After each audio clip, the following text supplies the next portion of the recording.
तो है दोस्तों, नमस्कार, प्रणाम। तो आज आप लोग के बीच मैं एक शिव गुरु का भजन लेकर आई हूँ। भजन बहुत ही प्यारा है, कैसा लगेगा आप लोग कमेंट बॉक्स में ज़रूर बताइएगा।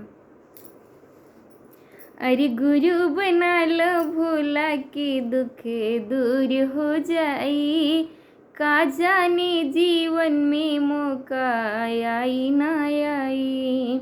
अरे गुरु बना लो भोला के दुख दूर हो जाई, का जाने जीवन में मौका आई ना आई।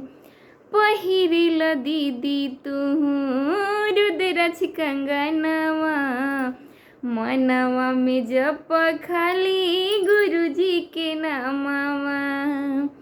पहिरिल भैया तुहू रुद्राक्ष कंगनवा, मनवा में जप खाली गुरुजी के नामवा। अरे करही कल्याण दुख दूर हो जाई, का जाने जीवन में मौका आई ना आई। गुरु बना लो भोला के दुख दूर हो जाई, का जाने जीवन में मौका आई ना आई।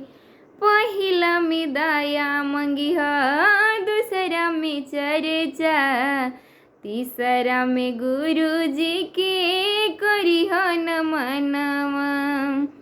अरे गुरु बना लो भोला के दुख दूर हो जाई, का जाने जीवन में मौका आई ना आई। गुरु